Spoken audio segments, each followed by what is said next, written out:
Hey guys, here's a couple of extra examples to help you out with the assignment that you'll get that goes along with this recording. The most important thing that we've learned in this unit so far are that scale factors are always written as follows. There's a length of the diagram on top and the corresponding length on the actual object on the bottom. So diagram on top, actual object on the bottom. So let's take a look at some examples. So first of all, the first question says, the following are lengths of the original lines and the lengths of the reduced diagrams of those lines. Determine the scale factor of the reductions as both a fraction and a decimal. So this is the actual line in real life. It's 600 centimeters, and then someone created a reduced diagram of that line, and it was 30 centimeters long. So remember, our fraction is always diagram over actual. All right, so the diagram length is 30 centimeters, and the actual length is 600. So there's my fraction. I would like to reduce this fraction to lowest terms if possible. So I know that they can both be divided. I know the top one can be divided by 30. And if you look closely, the bottom one can as well. So let's do that division and to see what we get here. So pull up my calculator. 30 divided by 30 we know is 1. And then the bottom number, I go 600 divided by 30, and I get 20. So there's my fraction, and I want to have the scale factor as a decimal as well, so I'll go 1 divided by 20, because that's what the fraction tells me to do there, and that equals 0.05. Alright, so these are both scale factors, 1 over 20 or 0.05. Let's do the same thing for the other one. So again, we always take diagram over actual line. So the diagram length is 40. The actual length is 100, and we can reduce this as well. Let's divide them both by 10. Divided by 10, divided by 10, I get 4 over 10. Divided both by 2, I'm not going to write the divide signs, but I get 2 over 5. So that's my scale factor as a fraction, 2 over 5. And then we can turn that into a decimal by going 2 divided by 5. We get 0.4. 0.4. So those are both scale factors, the fraction and the decimal. Here's another example. Write each fraction in simplest form, then express it as a decimal. So that's kind of what we were just doing. It's a skill we've learned before, but it's something that's good to know when we're dealing with scale factors of reductions. So let's divide both of these by 5. Because one ends in 5, one ends in 0. So pull up the calculator. I know 5 divided by 5 is 1. 150 divided by 5 is 30.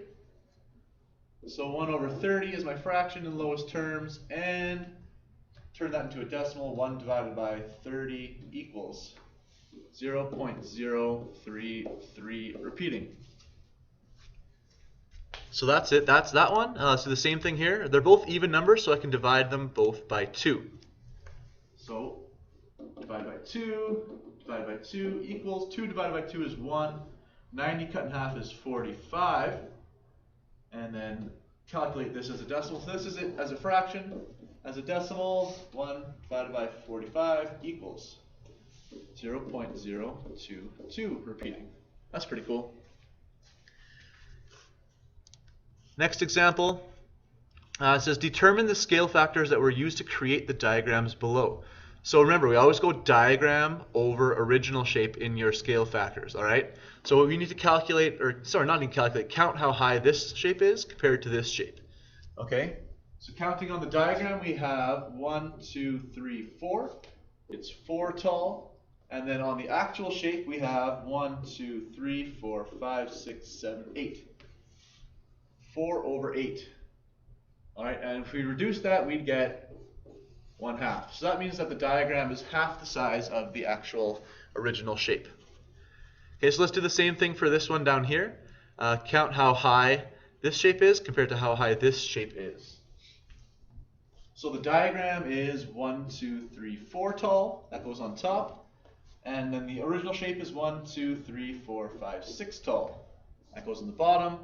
We can reduce that to 2/3, which means that the reduced diagram is 2/3 the size of the original. One more example here. It says, which rectangles A, B, or C is a reduction of the large rectangle? Explain how you know. So these are all smaller versions. Only one of them is a true scale diagram of this one. So again, count the sides, and then we'll figure it out that way. So 1, 2, 3, 4, 5, 6, 7, 8, 9, 10, 11, 12, 13, 14, 15. So it's 15 long, and 1, 2, 3, 4, 5, 6 wide. Okay, so do the same things for A, B, and C. So A is 1, 2, 3 wide, and 1, 2, 3, 4, 5 long. B is 1, 2, 3 long and 2 wide.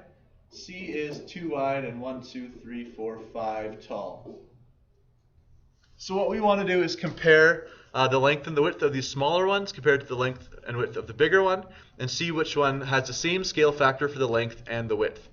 So that means we want to put the diagram over the original. This one's the original. So we'll compare the length to the length and the width to the width.